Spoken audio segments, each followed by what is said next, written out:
Welcome to the Find Your Leadership Confidence podcast with Vicki Nedling. You are about to discover impactful lessons that help you grow as an individual, grow your confidence, and find the positive and good within you, so you powerfully and authentically become the best version of yourself. Be sure you visit our website at www.findyourleadershipconfidence.com. While you're there, subscribe to us via your favorite network.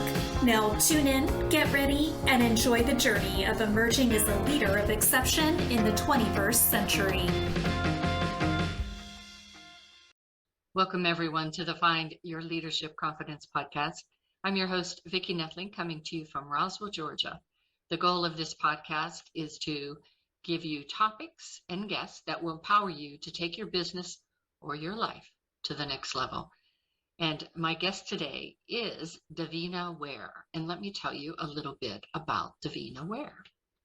So Davina is a career transition coach, marketing professional, and founder of Upwardly Paved Path career coaching. She helps professionals get out of their own way to transition into careers of authority that utilize their gifts and talents. Through the latest career transitions principles, personal branding, and personal development, she leads her clients to find fulfillment in their next career move. I chose for this theme of the episode to be 3 components of building an irresistible brand. Please join me in welcoming Davina Ware. Welcome, Davina. Thanks for having me. Well, I just love going through some of your podcast visits and your YouTube and different social media. You have such energy. I loved all of your energy and your smile, and I just had to have you on. So I start with easy question for my guest always. Where do you live? I hail from the planet of Chicago. So in this week, you are my second Chicagoan. Oh, how fun. Yeah, it's and bless you in the winter. Oh, yeah, I'm ready to go. Although we can't complain, it's been very mild. I know the first time I ever went to Chicago was in the summer, and I thought, oh my God, this is like going to the ocean at the Lake Erie or whatever. Yes. And then I went there in the winter and went, oh my goodness, this wind, this cold, this snow. So. Exactly. You got both extremes. So you do. You do. So if you're buying a house in the summer, just beware. Exactly. Make sure you have a garage. Yes. All right. So let's get into this. What are the 3 components of building an irresistible brand? Branding is my shtick. I see branding everywhere I go and everything I do. And I make it a point to help my clients and to help leaders especially understand themselves as a brand. I always say that we are walking billboards for ourselves, whether we're actually paying attention to that or not. So the best thing you can do is be intentional about how you're showing up. So those 3 components are presentation, messaging, and positioning. When it comes to presentation, That's it. Well, let's say that again. Presentation, messaging, and positioning. Exactly. Yes. When it comes to presentation, this is the visuals. How do you show up? What are the things visually about you that people can remember, that let them know that you're trustworthy, that gives an impression that you want to give off in terms of what outcomes that you produce for people? So it's an emotional attachment, surprisingly, how you show up physically. Of course, you want to be most authentic to yourself, but at the same time, it should be done in excellence. And the best way that you could show up, period, to build that trust and emotional attachment, that's the best way for you to do that. So very component good. 2, messaging is all about why you? What makes you different from anyone else in your field, from anyone else in your age group, anyone else with your skill set? Why you? So it's important, one, and surprisingly, I found that most people don't realize, or they're not able to articulate what makes them great, what problems they solve. They can't express it in that quick elevator pitch or in networking sessions to give the high level key points, key takeaways. You should at least have 3 of things people should remember you by when they first meet you, something quick and to the point. And then the last P, positioning, is the differentiator. So we talked about this is what I do, this is how I help folks, right. But the positioning is, who do you serve and why? So if you are a marketer, with what field? What do you have the most experience in? Are you a marketer in education? Are you a marketer in fashion?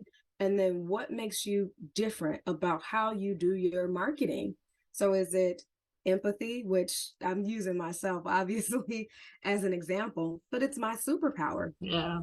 I always say it's because I literally get in the boat with you to help you roll to the other side of whatever problem or solution that you're looking for. That's what makes my marketing or my way of doing that different.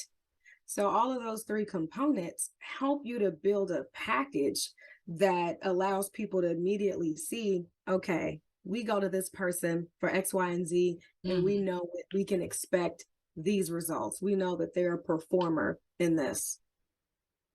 Yeah, and I think a lot of times that what you said about when people come to you and they are that expert in the field, and the reason being the expert, they sometimes forget that not everyone is.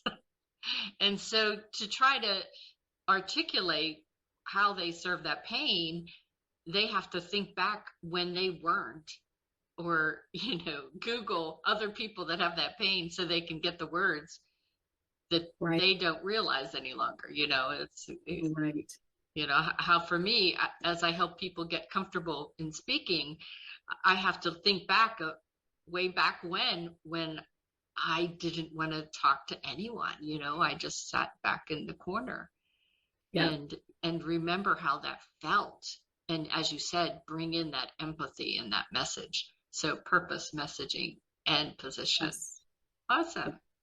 So what are your thoughts on career transition and how, and on your, as you transitioned from where you were to where you are now, and how did that help you be more helpful to others in their own journey? I love this question because I'm a person that doesn't like to waste things, including my time. And so I graduated from college at the height of the housing market crash. Oh, nice. 2008. So that shifted things very quickly for me. And as a result, maybe some ideas that we had about what kind of jobs were available to us at that point, they were squashed a little bit, but some of it was due to what was happening with the economy, but some of it was just because I didn't have people to give me realistic conversations of how to think about my career as a ladder, as opposed to, wow, I'm just going to obtain this great job and I'm going to love everyone and I'm going to do what I get to do or what I want to do. And that wasn't happening. I spent almost 10 years trying different things and ending up miserable in 6 months at a job. And then I couldn't talk to my parents of the Generation X generation because they were like, well, yeah, you can do this for another 40 years and then you can retire. And the thought of that depressed me, honestly. And I was trying to figure out what to do with that space of, well, I'm developing these skills, but I have this degree, but I don't know what's missing. What's the missing link for me to be in an environment where I'm being cultivated, an environment where I want to invest my skills and talents and where it's not impeding on my personal life. So kind of knocking my head around for 10 years, I'm like, there's got to be a better way. And my pastor said to me once, your struggle should be someone else's shortcut. And it was like a light bulb that went off, that it wasn't a sense of, oh, I'm just making all these wrong decisions. That was my purpose path. of understanding what happens when we don't have an idea of what our purpose is, what our brand is, and we're just applying for stuff because A, we need a job, and B, we want to be a functional member of society, C, there's some things we want to buy and things we want to do. We have to look beyond that in order to be placed somewhere where you can be appreciated, where you're excited to wake up every day, and it's more than just inputs and outputs. So after running into all these dead ends, I started to take an aerial view and look at this as a sharpening tool. What can I learn from this? Not only that, but what are my gifts? That was one really great thing about transitioning from different jobs. I tried different industries. I left marketing completely and went into student advising, but there was a thread weaved through it all, which it was still sharpening my gift of like public speaking. So after realizing that, I had to take what I was learning and say, how can I be someone else's shortcut? It is through the speaking, but it's also by developing systems and structures and foresight to help people take a shorter path. Everyone doesn't have to learn the hard way. So even though it was the hard way for me, it was a purpose path. So now I can direct people to the right place so that corporate is not this big scary monster that it is now. Yeah. And I'm past corporate in 2 different companies, and that worked out to be about 30 years. But the great thing is, especially at my final company that I was with, was that you go in and even when I hired people, I looked at their resume, I looked more about what they did for free, volunteering, and their service attitude. And then, because I thought I could teach you any of these things. And the great thing about a big company is that you can grow and do 25 different jobs in 25 years in that company and become really versatile, and maybe you don't want to spend 25 years there, but you can spend 5 years and do 5 different jobs or 3 different jobs and go to another company more valuable than you started. So I think that's something that I would always encourage people, is to not look at, I'm going to be this for the rest of my life. But as you said, try things, fail, learn, go on. So good advice. What are the to-dos and don'ts of conducting a successful interview? So I just talked about how I interview people. I'd love to hear what you think about the do's and the don'ts. One thing I love that you said is that you looked for the service part of it. What do you do for free? And how much space does that person allot to do that? That's really key. I don't think people are aware of how they show up. So if you're in a state of frustration because you've been applying for jobs for 6 months and you haven't found anything yet, people tend to show up through that lens, and they don't realize that other people can see that. So I think the first thing, taking a little step back, is think about your whole career path and think about how this is a sharpening mechanism. Whatever happens at this place, whether you're meant to be there for a year or 20 years, this is an opportunity to sharpen your craft, to meet great people, and to be under the tutelage of possibly some great leadership. So when you walk into it with that sense, with that heart, you're a lot more open-minded and a lot more pleasant. One of the do's I would say, and this one, you would think, okay, yes, everybody knows this, but become familiar with the company. Some people apply, or they do what I call pray and spray, which is they apply for 40 jobs in a week just by law of averages. Okay, I'm going to get X amount back. And so they don't really take the time or have the time to research the mission, vision, and values of the company. Yes, because they're going to ask you in the interview, but also you should know whether this aligns with your own personal values. because you show up more authentically and you're more excited about the company and you have more things to talk about when you have some synergy, when you can relate to what they have going on. The other thing I would say is know what your solution is. So going back to the branding piece, what do you do exceptionally well that can help solve a problem? Oftentimes professionals, they need a job and they think of how I can plug into this culture, but they're hiring because the company needs to solve a problem. How do you do that? So thinking of yourself as a problem solver, not just for the company, but even think about what's happening in that industry. If you're applying in construction, what's happening in construction right now? We know that even some of the residual effects of the pandemic are the high prices of materials. So have an idea of that as you go in there, so you can say, well, I would imagine that this role can contribute to lessening the effects or the impacts of this by X. Now it's less of a transactional interview and more of a conversation. We have common ground at this point, right, to talk about things. And the other thing, it's a very small thing, but it's such a missed opportunity, is to have questions prepared. Every interviewer says, do you have questions? And most folks are like, no, I'm good. And they maybe think that it's humble to do that, or they don't want to ruffle any feathers. But if you want to work here, and we just had this conversation, you should want to know something too. This is a two-way interview. The company is interviewing you, but you're also interviewing them to find out, does this make sense on my career ladder? Does this make sense for who I am as a person? Behaviorally, does this meet my own personal motivations? Does it make sense for that? So that you can determine, hey, even if they give me an offer, I think maybe 6 months from now, I would burn out, or there would be a rub or something. So definitely ask questions. For the don'ts, one of them I already mentioned. Don't send a whole bunch of applications and then you get callbacks. And I'm saying this because I've been guilty of it, where you get a call and someone says, hi, I'm the hiring manager from this company. And you're like, oh, okay.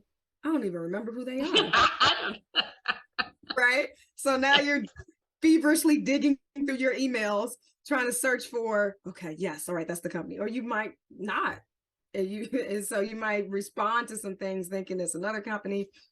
So slow down a bit, be very intentional and focused so that you're playing in the same field, that you're driving on the same lane as you're looking for jobs. The other thing I would say not to do is, in answering a question, and I'm also, most of the time, everything you see or hear from me is because I've done it, I've tripped, I've messed up, and I've gotten back up like, oh, okay, that's not the way to do it. The question of, what are your weaknesses, or what could you do better? Some people say very vague things of, oh, well, I work too hard. I work a lot. And it's very inauthentic. And most managers are like, oh, okay, here we go. Another person who, is using, I'm a hard worker as a weakness. Be very honest about that, but pick something that you're working at. So one of mine used to be delegation, just because for me, it's easier to just say, I'll just do it myself, right? Yes. But I realize I'm also a person, like I said to you before, I don't like to waste things, especially my time. And I realized how much time I've wasted, or how many more things I could have gotten done if I had just invited somebody to the party. So it's being very honest, but being confident in your weaknesses. I think people are afraid that if they show any kind of weakness, that means that they're not hireable. Yeah. But no, we're all human beings. But if you can be confident to say, hey, I need a little help here, but this is how I'm doing it, and I'm still a really great candidate for this position. So be authentic about that. Don't, especially, if you can demonstrate or relay in that conversation that, I'm working on this and this is the progress I made. But it shows that you're willing to take the time and open to, mentoring and coaching.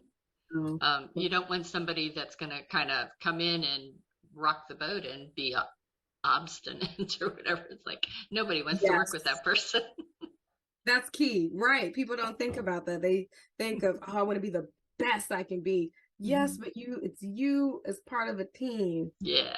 Yeah, yeah. And no leader wants to hire someone that's going to disturb the flow.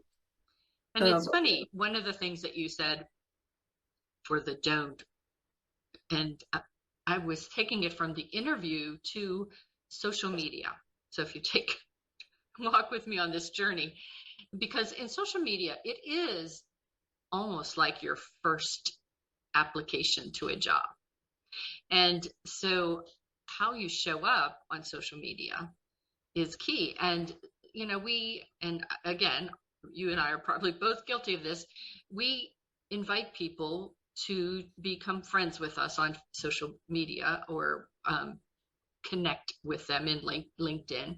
And how often do we write down a little bit about them and save that somewhere, as you would in a business contact file, so that when that person does connect with you and ask you why'd you connect with me, it doesn't sound like I only did it because I was just clicking away, or I only did it because it's somebody that I think I could sell to. That's not going to make them feel that they know, like, or trust you. So I think that was really good advice to take it on that other side of the hiring world is, how you show up on social media. Oh, absolutely. And I'll tell you, when I've interviewed people and they are reading off to me what's on my LinkedIn profile, I'm impressed. Even if they don't have all of the details correct. So I had someone that I think mentioned something I had done years before. They would not necessarily know that I was doing this thing or not doing it any longer, but they went to my website. They checked out other things. Just the fact that you took the time to know a little bit about me so that we could have a more familiar conversation, it kind of broke the barrier a little bit. So that very small thing can put you light years ahead. It's always impressive to me when people have done even a little modicum of research. And that does show, because in our jobs, a lot of times we're tasked with problems that we don't have the immediate answer to. And so how committed are we to giving time to do the research, to know that it's not going to be the sexy thing to do in your job. It's not going to be immediately fulfilling, maybe, but in the long run, it could put you ahead, right? Yes, excellent point. The little thing that people don't see initially, and in our microwave society, it feels like such antiquated thing to do, or the antithesis of what we should be doing.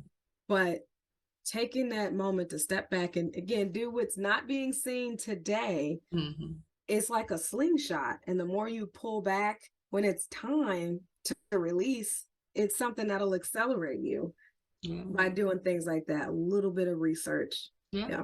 So good.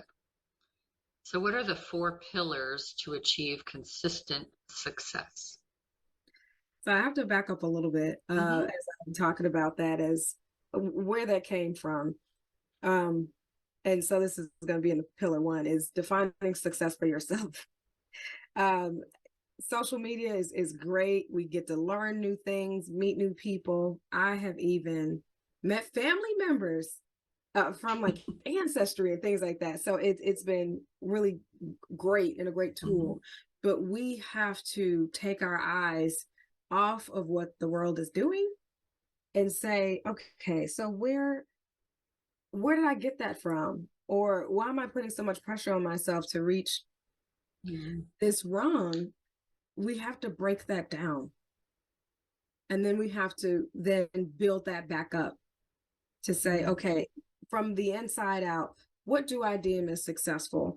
And removing and stripping away all of the different influences from our parents, from the media, from school. And school has a way of projecting onto us standards of success just because it's very, very linear. So you reach this thing, you do this. You reach this thing, you do this, right? The American dream, in a sense. But we've got to first step back and determine what is success for ourselves.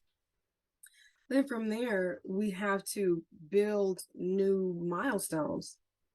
So, okay, now I realize what success isn't, but what is success for me? And then what are the milestones? As if you notice, I'm always talking about things in terms of ladders. So the milestone for me to reach this, does that let me know if I'm heading toward my goal, or am I staying the same? Am I going the wrong way? So creating new milestones and goals on the ladder. And part of that is finding what is that peak, that ultimate thing that when you reach it, you can stand on top of your mountain, stick your flag in there and say, yes, that I am successful. But I also caution people from leaving a cap on it. As we learn and grow and evolve as people, all of these things will change. Even from 2 years ago to now, what I consider success is different. It's not on a different ladder, but there are some different rungs now, or more rungs to do that. The third thing are the habits. We need the right habits in order to make sure we're hitting our milestones, that we're on those rungs toward our goals. So there's some things we have to stop doing. There's some people we might have to lessen being around or keep them a little bit at arm's length, and be true to ourselves. One of the things, no matter what your habit is to stop and be quiet. We've got to somehow get off of the rat race or the energy and the striving and the grinding, to step off for a second and be very in tune with you. Our bodies, our minds give us direction, and oftentimes we don't listen to it. And especially if you believe in a higher power, as I do, you got to stop and listen to that before you keep going. So part of that habit is getting into a habit of being quiet, no matter where the race is going. And one thing I always joke about being in Chicago is it's super fast paced, right? So if you have 2 businesses, Chicago is like, well, why don't you have 11? Right? So it's very easy to be on that cycle, but to step off for a second and really get clear before you take another step, or maybe you have to pivot. That's one of the habits I definitely say you should have. And then the fourth thing is you need boundaries to protect everything you're doing in order to create good habits, or what I call rhythm now, as opposed to routine. And I'm a person that does well in structure, but if it's too structured, there's so much out of our control that if we are so stuck in our routines, it'll break your world, right? But if you have a good rhythm going, and as you're sharpening your habits, getting rid of things, becoming better and other things, you need the boundaries to protect all of that. Otherwise, it'll all fall apart, and often. So if it's saying no to yourself, if one of those habits is thinking about your physical well-being, you want to feel better, you want to be here for a long time, you want to inspire other people to be healthy, well, I can't go to Crumble Cookie every week. And everything I'm saying to you is me telling on myself, by the way. I love it. So it may be, something like that, or I need to really focus on meal prep. Okay, well, that means I need to get off my computer at 5 p.m.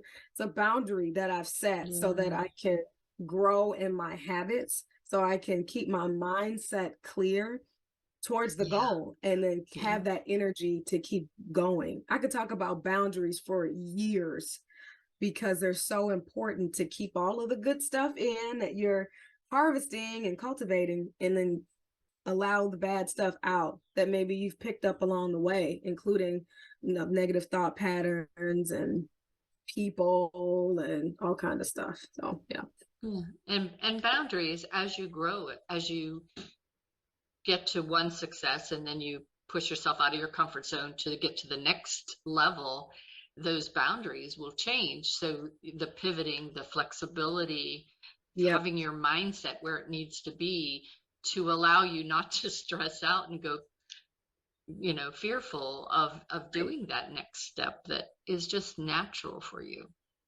That's right. Yes. So share a little bit more about your personal and spiritual development used to launch your career. It came from the dark night of the soul. It came from saying to myself, I've done all the work. I've done the right things. I went to college. I went to grad school. I show up on time. I smile. I ask questions. Why do I continue to be in these spaces where I'm unseen, where I'm unheard, where I'm laughed at by management? I've had that before, and I've had to involve like HR to say, they are literally laughing at my ideas and visions for being promoted. And it came to a point where I found that I didn't laugh anymore. Things that I normally thought were funny and lighthearted, it was just like, great. And when I realized that, I knew I'm disconnected. Something isn't right. Yes, all of these things around me are difficult. I can't continue on this road. So one is looking to people that I trusted and looked up to, who were very true to themselves and very confident in themselves in life, no matter what life was throwing at them. I'm like, what is that? How do you get that? Or nothing bad must have ever happened to you before.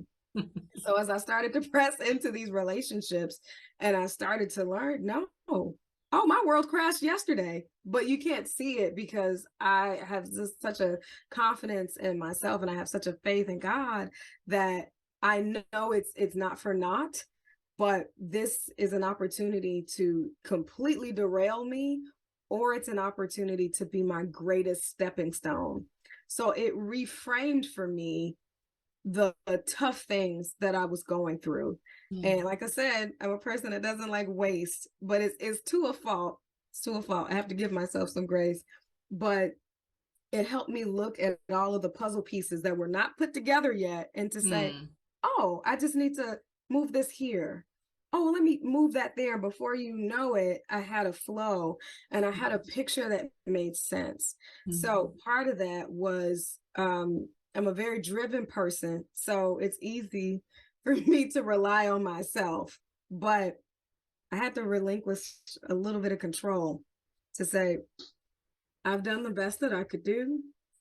I'm going to trust that the seeds that I've sown will harvest the good things that I planted. That's right. And for now, I need to get some rest. Yeah.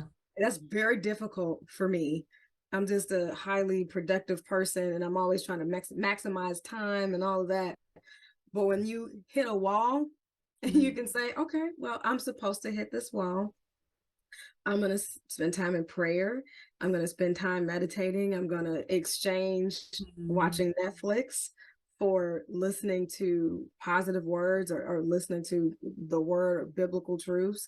It's, if you've ever seen that analogy of people who take like dirty water and they pour clean water in it until it pushes all of the dirty water out. So good. Yes. That's what I think of every day. That's what helped me to change my perspective and to transition into the place of purpose, is because I wasn't filling myself up with bad TV. I exchanged that time to fill myself up with the good things, with the pure things, with the joyful things, with the true things. And then I started to walk different, or stuff that would rub me the wrong way for 6 months. Maybe it was for 6 days. And then it got to be 6 hours. And then I became more clear. So I think a lot of people think they have this performance mindset of, if I do everything right, if I color within the lines, I can minimize the bad things that happen to me. To a degree, sure, cause and effect. But at the same time, we live in a fallen world, and we're all susceptible to change, to challenge, to chaos.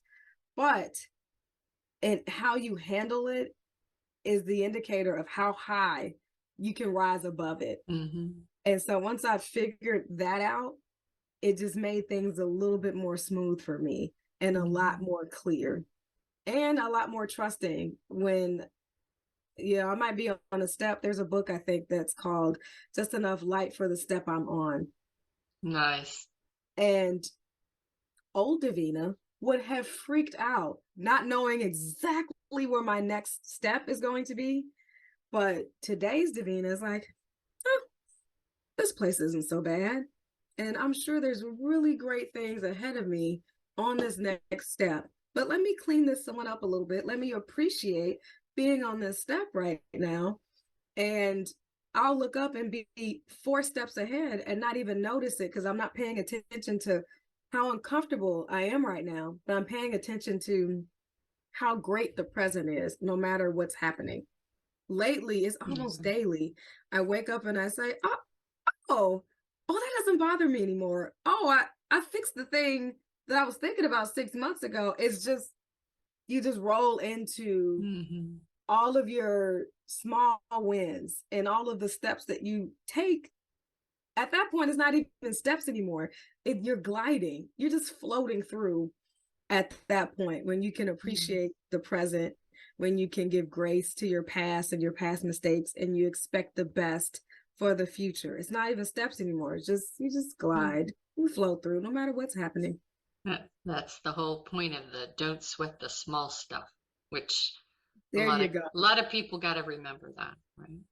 There you go. So it's time for rapid fire, and I only got 2 because we've spent so much time. We could probably do another hour on this subject of the 4 pillars. So we'll have to have you back to do that for sure. Yes, please. So why is building a brand important, even if you are in the corporate world? And I know I talked a little bit about that earlier, but I think people think so much that I'm an entrepreneur and so I need to have a brand. But if you're just that employee in that company, you still need a brand. Absolutely. People need to know what your solution is. People in your department, people in other departments. If you have goals for your career, if you want to grow, if you want to have a career of influence and authority, everyone should know what you bring, what results and solutions that is, and the brand will help to show people who you are. For sure. So what's next for you in your journey? Don't laugh. So when you said that, the first thing that came up for me was like Tony Robbins, right? Well, not exactly Tony Robbins and how he does things, but I could speak, teach, and coach all day. It could be 5 o'clock in the morning, and it's the thing that gives me energy no matter what. So I'd like to get as many people, professionals, and leaders on purpose as possible. And some of it is just unlocking these little things that they've picked up on the way and their thought patterns that could accelerate them to being in the greatest space of life. So if it's on a small scale, but I think teaching on a large scale is what's next for me. Very good. We're very much along the same lines. I think that's what I loved about your whole persona. So it is time now for me to share my screen. So I always say this to people, and maybe after my 200th show, people remember that you should have your pencil and paper from the very beginning. But if you're just listening, maybe you're in the car, you should grab that paper and pencil, unless you're in the car. And then you can go to my YouTube and subscribe, and you'll get the show notes that will have this information I am going to show. Or you could go to my website and find it as well. And on this, you see that Davina's website is https://www.upwardlypaved, P-A-V-E-D, path. So that's UPWARDLYPAVEDPATH.com, upwardlypavedpath.com. She is on Facebook with Upwardly Paved Path. She is on LinkedIn by her name, Davina Ware. She's on Instagram with Upwardly Paved Path, and you can find her on YouTube with her name or Upwardly Paved Path. What does she have on her website? Well, let Davina tell you a little bit about that. Yes, I have all kinds of resources. I have a blog that I update pretty frequently. And I also have what's called the 90-Day Career Fix. It's my signature coaching program to get people out of stagnant jobs and into careers on purpose in half the time that it normally takes professionals to make a career change. So if you check that out, there is an opportunity for you to download a free 90 days to quit checklist. So you have everything you need to be able to leave with confidence and step into that new role of authority and influence. Awesome. So thank you so much. We have gotten lots of good tips. We talked about 3 components: purpose, message, and position. We have the 4 pillars: what is success for us, milestones towards your goal, habits, the right ones, and being quiet, and then boundaries, rhythm versus routine. Awesome. Great information. I also liked you talked about your struggle should be someone else's shortcut. And I always say that, I waited till I was 50 to figure out that I should do things the way my gut tells me to do things. And it changed my leadership trajectory. And so when you said that the struggle is someone else's shortcut, I really believe that is so very true. So it's been a joy to have you on my show today. I always remind everyone to remember that life is a journey and it's up to you to enjoy the ride. This is Vicki Nettling signing off. Thank you for tuning into the Find Your Leadership Confidence podcast with Vicki Nettling, where we share impactful lessons that help you grow as an individual, grow your confidence, and find the positive and good within you so you powerfully and authentically become the best version of yourself. Remember to visit our website at www.findyourleadershipconfidence.com and enjoy even more great episodes like this one. Again, while you're here, subscribe to us via your favorite network. We look forward to seeing you next time on the Find Your Leadership Confidence podcast.